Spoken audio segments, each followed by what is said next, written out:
Okay. So just a reminder, guys, as to how to find the derivative using MATLAB. Okay, so what you guys are going to do is first you're just going to use at the very beginning of your file CLC clear all, and then symbolic variable for simsx. This is our function, 1 over the natural log of x raised to the sine of x. Okay, and then if I want the first derivative, I'm just going to say d equals diff f comma x. Okay, and then this f print f statement, that just makes it formatted really nicely. Okay, and so if I want to execute this, notice it's not a 10th derivative, it actually executes okay. All right, so there we go. I don't know what you would ever do with that, but that's the derivative. You can find the derivative in other variables too. Okay, so if I have a variable like in maybe t or q or something like that. So let's say I have this function. Like maybe I have f of q is equal to q to the third minus sine of q plus secant of q. And I want you guys to be able to find the derivative of that. All right. First of all, you have to define a new symbolic variable. Okay, so anytime I introduce a new variable, you just add to the list. Okay, so you just go up here, folks, and where you have simsx, just do x and then a space and then a q. I'm going to define my f now as q cubed minus sine of q. And then I don't think there's a secant in MATLAB, but let's give it a try. So plus sec, it might be, of q. And then what I'm going to do is I'm just going to copy this, the f print f, and then I'm just going to change this letter to, or I never took the derivative. That would be helpful, right? Let's call d equal diff f comma q to find the derivative with respect to q.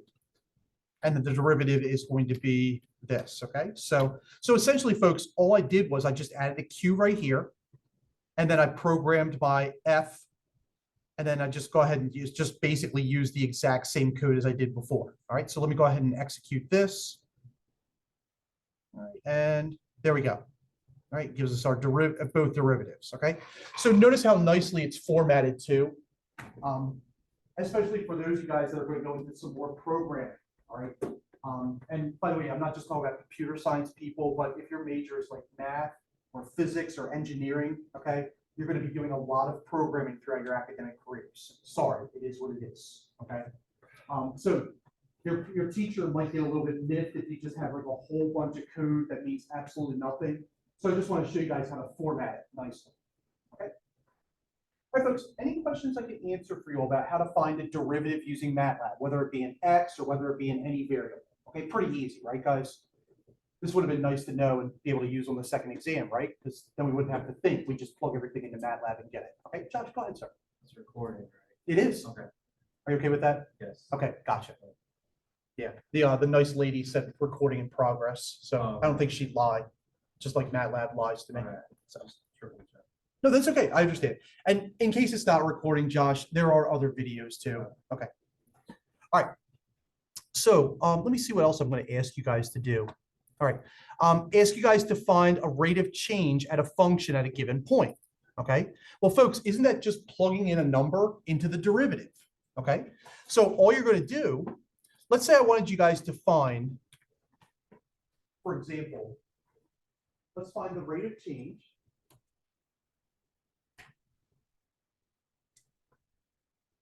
Let's say the function f of x equals e to the 2x cos 3x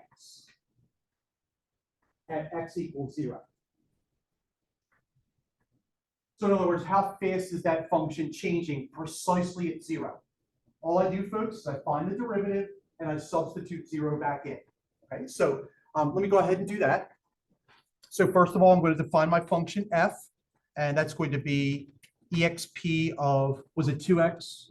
Okay. All right, folks, and remember in MATLAB, you can't write 2x, you have to write 2 times x, okay? If you do 2x, unfortunately, it's not going to run. Times, was it cos of 3x, folks? Yes. Okay, thanks. Then I'm going to find the derivative. Okay, so d equals diff of f with respect to x. Then what I'm going to do is I'm going to substitute, Okay, so I'm going to use this function subs. Okay, so subs, and I'm going to substitute into D. The old variable is X. The number is going to be 0. Okay, so again, the way this works is you first of all, you put the statement, which is D in this case. X is the old variable. 0 is the number I want to find that evaluated. Okay. I'm just going to say that this is going to be our answer. Okay, so answer is going to be equal to subs D X comma 0.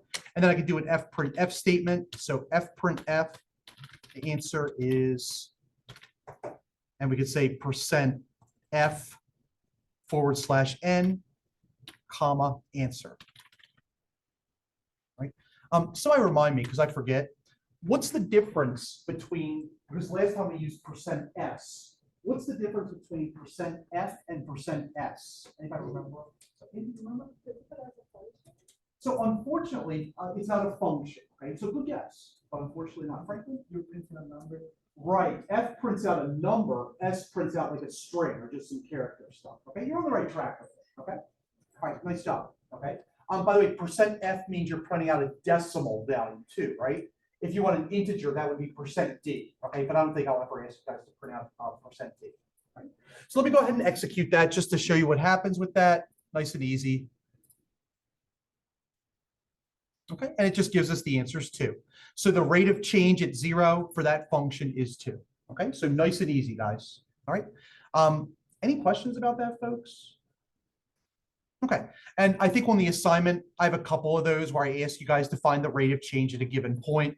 So hopefully that's not too difficult for you guys. All right. If I want to graph a function of the derivative over a given domain, okay, that's actually pretty easy too. All right. So let's say for some reason, let's take a look at this graph. Okay? So let's say I have the function f of x is going to be equal to, let's say, x squared ln of x squared. And let's say I want to graph that function from, let's say, 1 to 5 for some reason, or let's say 1 to 3. Right. So to be able to graph that, first of all, what I'm going to do is I'm going to define my new function f as x squared ln of x squared. Okay. So in MATLAB. So I'm going to call f equal x squared times log of x squared. Okay, so in MATLAB, folks, remember that log is ln. Okay, it's just the way it's coded. Okay. Then what I'm going to do is I'm going to find the derivative of that. Okay, I'm going to call that deriv. So deriv is going to be equal to diff of f comma x. And then finally, what I can do is I can go ahead and graph that. You might remember this function, easy plot. Okay, we used easy plot on the first assignment. So we could use easy plot of f. And then that could range from 1 to 3. Okay, so the syntax, when you guys do this, this just tells you the domain with which you're graphing it. It tells us that f is going to be the function for this. Okay, so let me go ahead and execute this. And by the way, guys, graphs do take a moment to come up. Okay, they're a bit painful. Okay, but here's our function right here. Okay, graphed. Okay, and remember, guys, this is the derivative of the function. All right. If you want to label it, or if you want to do some other stuff to it, you could say like x label, and you can say x-axis, and you can do y label, and you can say y-axis. And then if you really wanted to, you could title it. So title it, and I can call it my graph if I really wanted to. I'll just call it our graph. Might as well. Sharing is caring. If I could spell it. You could turn the grid on. All right, and that makes it just look a little bit better. All right, so I'll go ahead and execute it with those few changes in there.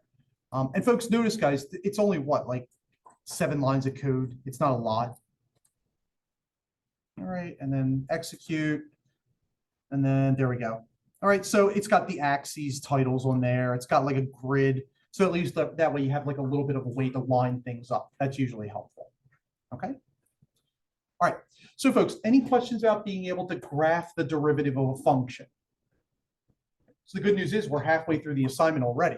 All right, so if you guys look, first question asks you guys to find derivatives. Second question, find the rate of change at a given point. Then use the code to find the derivative over the given functions. All right. Now, one of the things I want you guys to do is I want you guys to be able to analyze what the derivative of the function actually means. Okay. So we're going to use the graphs to be able to approximate. Okay. So one of the things that we can do is we can find the extrema. We can find where it's increasing and where it's decreasing. Okay. Just to remind you guys, and this will be helpful when you guys answer these questions, okay? To find the extrema of a function, isn't that where the derivative is equal to 0, right, guys? Those are the critical values, okay? So the extrema are where f prime of x is equal to 0. Okay. So I'll probably give you guys a function, and you guys will just tell me where the graph crosses the axis, okay? If it's increasing,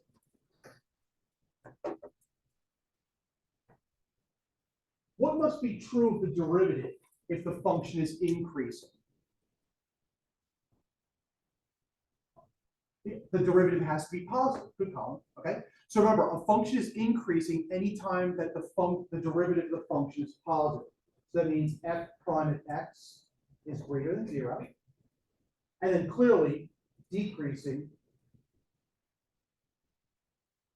would be where f prime of x is less than 0. Okay. So let's take a look at this function. Let's say f prime of x, let's say that's going to be something like x cubed minus, let's say 3x squared minus, try to make sure this is nice, 9x. Okay. And what I'd like to do is I'd like to determine where that function is going to be a maximum and minimum, or the extrema. Also, where is it increasing and where it's decreasing? And I can find all of that out by looking at the graph of the derivative. Okay, so let's go ahead and do that. Okay, so first thing I'm going to do is I'm just going to graph the derivative, and I can just recycle the code that I just had from before. All right, so let me get rid of this guy. I'm just going to take this, I'm going to cut and paste it, and I'm just going to change our function. I think it was x cubed minus 3x squared. Was it minus 9x? Yeah. Okay, thanks. Okay. I find the derivative. Now I'm just going to graph it, and I might have to play around with this range a little bit, but I'm just going to do that for now. I'm going to get rid of the bounds. Okay. I think I give you the bounds though in the previous, right? So it'll already tell you what the bounds are up here. So you really don't have to change anything. Okay, all you have to do is just look at the graph from part 3. All right, I just made up a new function for you. So let me just go ahead and do this from -5 to +5. Okay. And then I'm going to execute this. And this is where, oh, Linus, go ahead, sir. Isn't that graphing the original function and not the derivative? It is, right. So I have to say easy plot derivative. Thanks, good catch. Appreciate that. All right, so I'm going to change, this will change the graph. And I probably should have done it up here too. And one other thing, if you want more than one graph to show up, the first graph, call it figure 1, the second graph, call it figure 2, etc. Okay, so that way you guys can see all the graphs. Otherwise, it's just going to print the most recent graph. Okay, so if you forget that command figure, it'll only print the last one. All right, so let me go ahead, execute that again. It's going to change the graph. All right, so that was the first one. And then here's the second one. All right.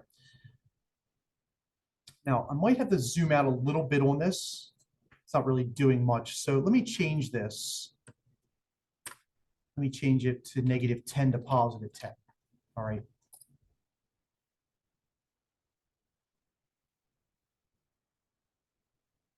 There we go. Okay, so basically the same thing. Okay. So first thing I'm looking for is for you guys to basically trace this graph and tell me where it's going to be bigger than 0. Okay, so it looks like right here. where the function crosses the axis. You might have to zoom in a little bit to do this, but check this out right here, guys. I mean, can everybody, and I know it's difficult to see, but for those of you guys that are up close, can you see that it crosses the axis at -1 right here on the X? Okay, so this number down here, that's -1, okay? So that would mean on the original graph, there's a maximum or a minimum, an extrema at -1, okay? So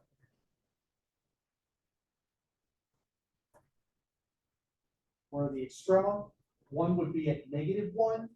And then if I were to go ahead and scroll over a little bit on the graph, again, this is where it's basically saying, where's the Y value 0?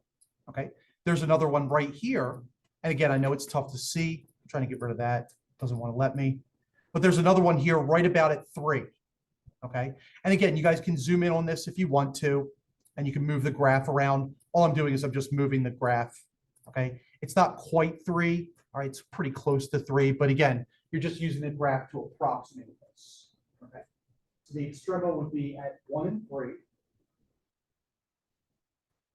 And folks, what you would do is you would just type it in the comments, okay? Or you would do an fprintf statement, okay? So what you could say is, after you've analyzed the graph, you do an fprintf, and you could say the function has extrema at x equal -1 and x equal 3, okay? And then /n. And then that'll print it out really nicely for you. Once you have those two numbers, then all you have to do is you just have to look and see where the graph is going to be less than 0 and greater than 0. Okay, so I'm just going to zoom out again. And realistically, you're looking at these points, okay, basically the 2 extrema, all right? Now, I want you to notice that the graph is bigger than 0, okay, from negative infinity to -1. Okay, so that means that the function is increasing there. So we'd say the function is increasing from, and I'll just say -inf because we don't have an infinity symbol, to -1. And then if I look again, it starts increasing again at 3. Okay, so again, when I say increasing, again, it's above the 0. Okay, so right here is 0, and I'm just looking where is the function above 0, and that helps you to see where it's going to be increasing. So that would be from 3 to infinity. Okay. All right, and then I could say the function is decreasing on the other interval, which would be from -1 to 3. All right, so again, folks, you're not looking to see where the derivative is increasing and decreasing. You're just looking to see where is the derivative above this line 0 and where is it below that line 0. Okay, and that'll tell you where it's increasing and decreasing for the original function. Okay. All right, if I execute this, it'll just basically spit out whatever it was I just said. All right, so let me run this. Hopefully no 10th derivatives in there. And I'm going to get rid of the graphs, hopefully. All right, so here we go. All right, so what you'll notice, guys, is it's not really a lot of code when you're doing this, okay? A lot of it's just going to be cut and paste, okay? From like basically you code like maybe 3 or 4 lines, and then you can recycle it as you guys are going along, okay? All right, so folks, any questions I can answer for you all about how you guys are going to go through and find derivatives, find where it's increasing, decreasing, find max min, find what the slope is or the rate of change at a specific point, or how to graph derivatives so far. All right, guys, so we're going to take a break, okay? Then when we come back, I'll do the last 2 problems on assignment 2. Then I'm going to go ahead and show you guys the integral stuff, okay? So go ahead and get up and stretch out for a little bit. I'm going to pause this, hopefully. Okay, so remember, guys, if you ever want to find the equation of a tangent line, you find the derivative, you substitute the value back in, and what that'll do is that'll find the slope at that specific point, okay? Then what you guys can do is you can plug it back into the y minus y1 equals mx minus x1, okay? So remember this formula, folks, y minus y1 is equal to mx minus x1 Or if we add y1 to both sides, another way we can write this is y equals, instead of the slope, I can write that as f prime at x. And we could say like x minus x0. So I'll just say f prime at x0, and then plus y0, okay? And this is another form of the equation of the tangent line that if I have that, then I can really just go ahead and get that right away from MATLAB, okay? So what I'm going to do is I'm going to find the derivative of this, substitute 1 back in, that's going to give me the derivative, and then I'll just plug this back in to get the equation of the tangent line, okay? I'm going to ask you guys to plot both the tangent line as well as the original function on the same graph, okay? So this is probably the most rigorous of all the problems that I'm going to ask you guys to do. So first of all, our function f, x cubed minus 3x squared plus 9 or minus 9x. Finding the derivative of that, I'm just going to say diff or deriv, I'll just call it deriv is equal to diff of f comma x. Then I'm going to get the slope. I'm going to say the slope is going to be equal to, when I substitute back into deriv, the old value is x, the new value is 1, okay? And again, I'm doing that because I'm trying to find the equation of the tangent line of this function at x equals 1. So folks, what this gives me, this slope, that gives me this f prime at x0, okay, which is exactly what you guys are going to use when you guys do your assignment. Okay. Now what I'm going to do is I'm just going to go ahead and build that equation, okay? So I'm going to say y is going to be equal to slope times x minus 1 plus y0. And to get y0, I'm just going to have to substitute 1 back in here. So I could just go ahead and substitute. In fact, what I could do is I could just do a subs back in the original function f, the value's x, and then I'm finding that substitution at 1. Right? Now I'm going to run this because this should give me the equation of the tangent line when I do this. All right, so let me go ahead and execute that. All right. And there it goes. That gives us our equation right there, 1 minus 12x. Okay.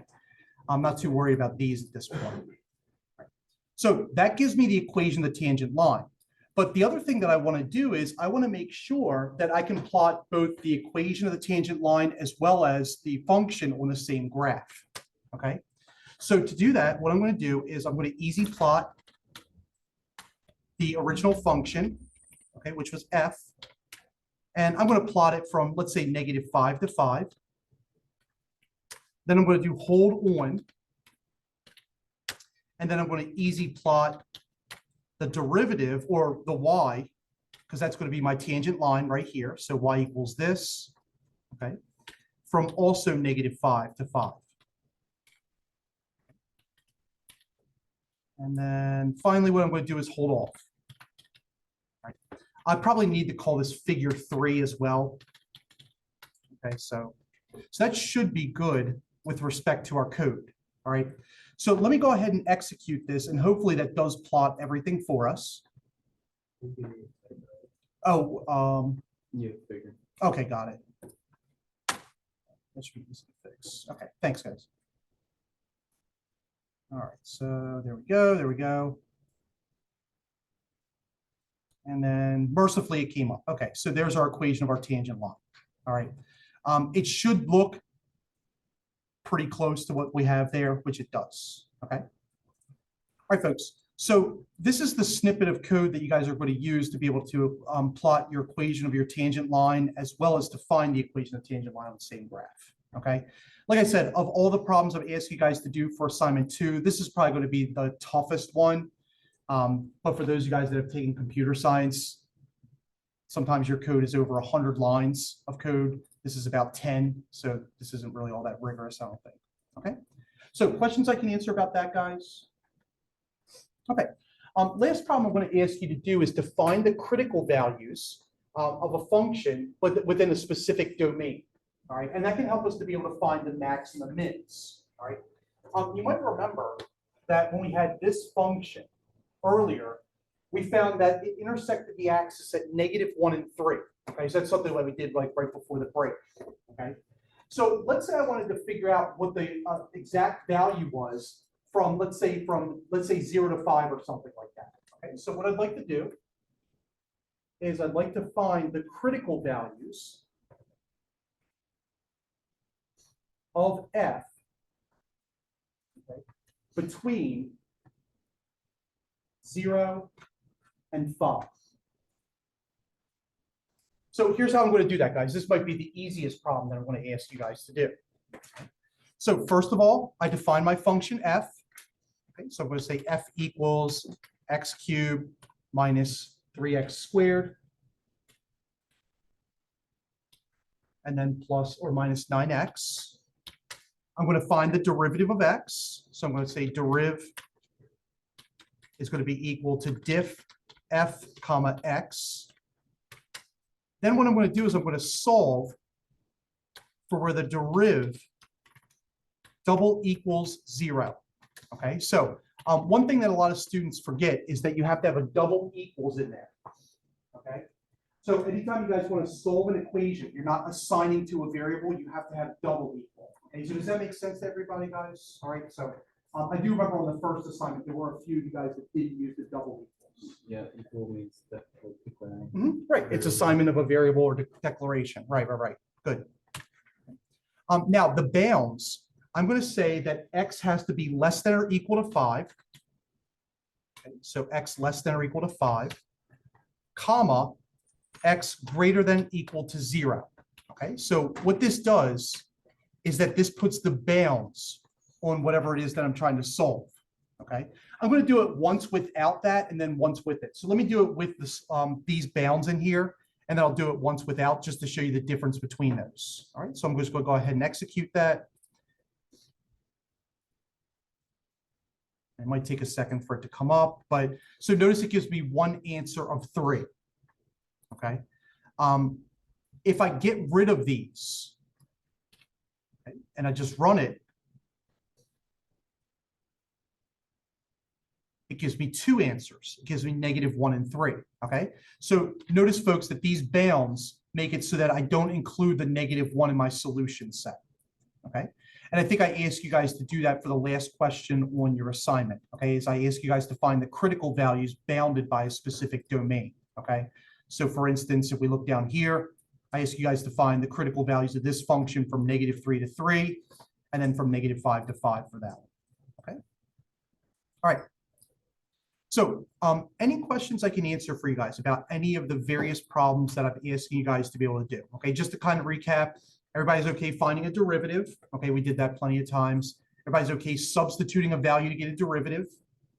And then everybody okay being able to graph the derivative. Okay, and then you have to interpret the graph to be able to find increasing and decreasing.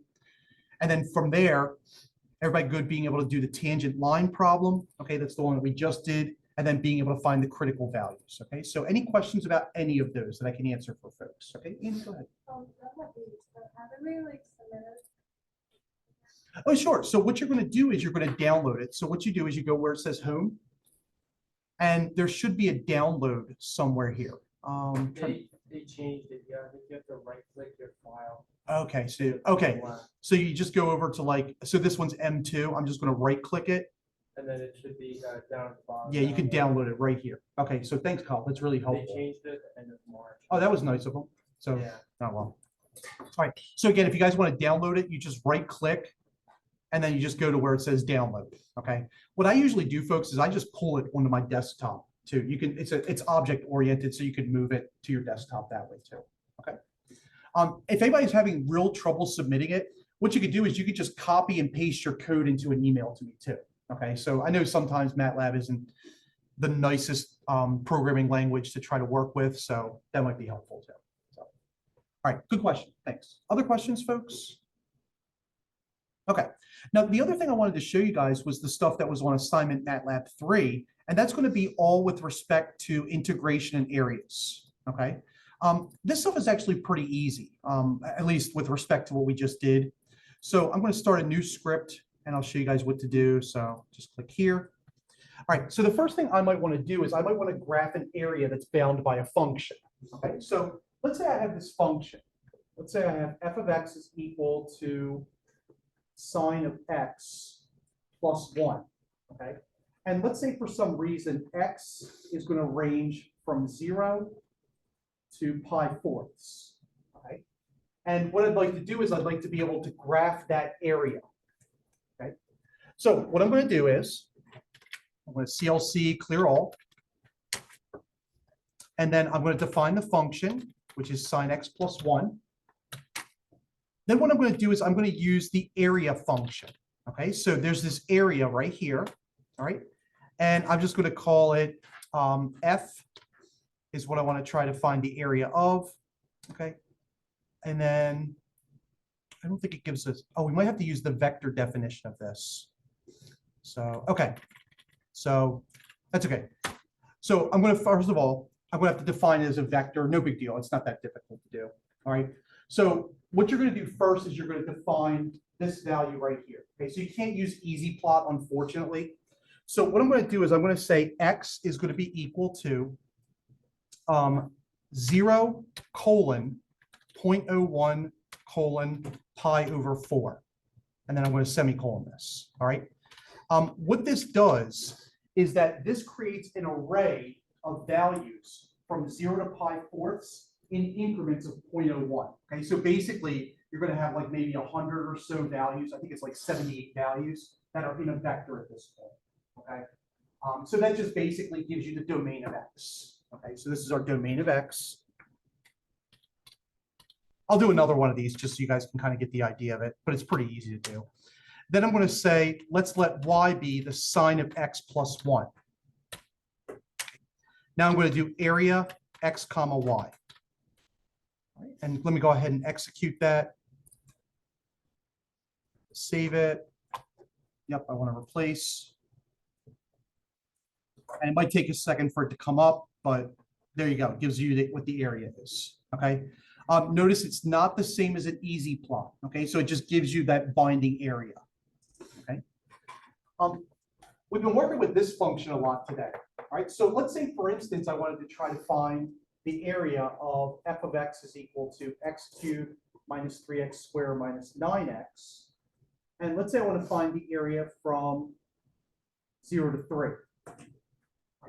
Now, be careful with this one, okay, because I want to make sure you guys understand that when you define x like this, you're going to have to use some matrix multiplication stuff, okay? So you're going to have to use a dot, and I'm going to show you guys where to use the dot and all that stuff, all right? So I'm going to define a new function f, and that's going to be our x cubed minus, I'm sorry, it's going to be x.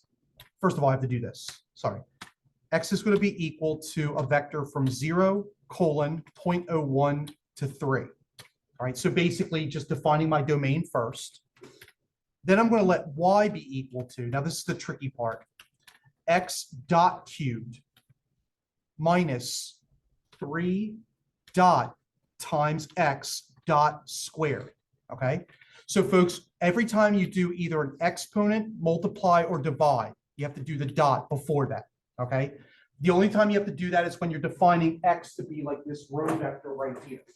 Okay, so anytime you have to do this definition, you have to put the dots in it. Okay, otherwise it's not going to work. It's going to spit back an error. Okay, all right, and then finally I'm going to have minus 9 dot times x. Now I'm going to do area x comma y. All right, I should probably have like a figure 1 and figure 2. Figure 1 and then figure 2. Okay. All right, so let me go ahead and execute that. And it should give me both the areas there. Okay, so there it is. All right. Notice that because it's below the x-axis, I know it's tough to see, but all of these values are negative. So it binds it with respect to the x-axis. Okay, so that's why it's below the x-axis. Okay. All right. So folks, any questions about being able to work with the figure function? Okay, or I'm sorry, any questions about the area function? And everybody understands that whenever you do multiply and divide or exponents, you have to do a dot before that, okay, if you're doing it with this definition. Otherwise, it's not going to work. Okay. So, Andy, go ahead. How did you put the domain of the word dot? Oh, it should have been like 0.01 or something like that. So just because I want to go in increments of 0.1, check this out. If I just do, let me just do one, and I'll show you what happens, okay? You're gonna get a pretty crummy graph out of that, okay? So it'll come up in a second. So notice it gives you like some jaggies right here because it's going in increments of 1. If you go in increments of 0.1, it gives you a really smooth graph, okay? So it's just to make sure that you have enough data to actually get a pretty good graph out of it, okay? All right, other questions, folks, I can answer for anybody. Okay, all right. I think the next question I ask you guys to do on the assignment is to actually evaluate a definite integral, okay? So let me show you guys how to evaluate a definite integral. It's pretty easy, okay? You are going to need some symbolic variables, okay? So I'm going to say sims x, okay? And let's say I wanted to find the area that I had right here, okay? So what I would do is I would define my function f, and that would be sine of x plus 1. Then what I'm going to do is I'm going to say, I'll just call it answer, is equal to int f comma x. And let's say I wanted it to go from 0 to pi fourths. 0 comma pi over 4. All right. Now I'm going to go ahead and execute it. All right. And there we go. It gives us our precise answer. Okay. If I want to print it in a nice fprintf statement, then I would just do fprintf, and I can say the answer is %f/n, comma f. All right, and then I can run it, and then it makes it look a lot nicer. Oh, I called it, oh, thanks. I called it f, not answer, thanks. Or I called it, yeah, I called it the wrong variable. I called it f instead of answer. By the way, good job catching that. Okay, there we go. It gives you the approximation. If you want to get the exact, you could do %s. And what it'll do is it'll spit out the exact value. Okay, so you could do both if you wanted to. You could say the exact answer is %s, and then you can copy and paste this, and you could say the approximate answer. Yeah, I can't remember which one I did. That's why I'm just showing them both. Okay, so the approximate answer, and you would just change this to a %f, and it would give it to you, I think, both ways.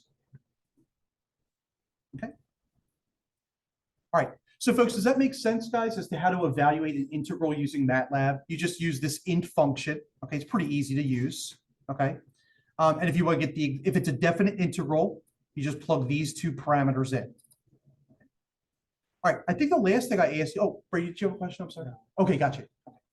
So the last thing I'm going to ask you guys to do is to be able to find an indefinite integral, okay? What was the one that we had on the quiz today? I think it was like maybe e to the x. So it's the integral of e to the x over e to the x plus pi dx, right? Let's say I wanted you guys to evaluate something like that in MATLAB, okay? Well, what I would do is I would define a new variable, okay? So I'm just going to define f. F is going to be equal to exp of x divided by the quantity of expx plus pi. And then what I'm going to do is I'm going to integrate f with respect to x. And I'm just going to call that my answer. So answer equals that. Now let me run it once without making the formatting stuff. Okay. So now it gives us the answer, but it's missing something. Okay, what's it missing from this answer, folks? What is it? It evaluates the integral. So it's missing something. Mine's Plus C. plus C. It doesn't give you the constant of integration.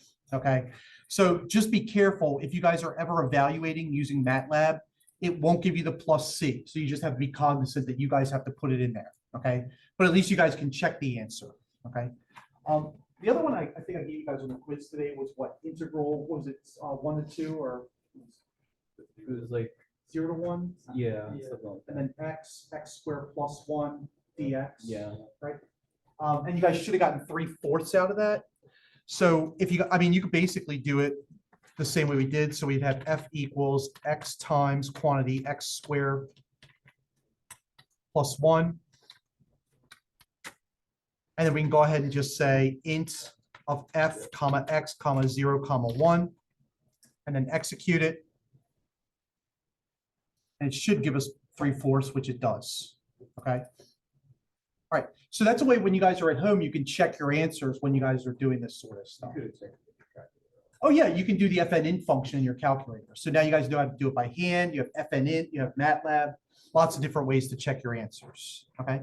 But the last problem I'm going to ask you guys to do is this sort of problem where you guys have like this. What was the one that I did for you guys the other day? Was it like the integral of the square root of 1 minus x squared dx? The one that took like 3 boards to do that you guys would see in Calc 2. All right. And eventually we got to what, like an arc tangent and a natural log and some really ugly stuff. Okay. So if I define f to be square root of 1 minus x squared, and then I int f with respect to x, that should give me the answer right away without having to do much work. Okay, and it gives our answer right here. This was arc sine, sorry. Okay. Again, notice it doesn't give you the plus c. Okay, so you have to be careful about that. Okay, folks, that's literally what's on assignment number 3. Okay, so everybody good with the area function? Okay, everybody good with being able to do indefinite integrals, and then everybody good with definite integrals? Okay, guys, I'm going to stop the recording.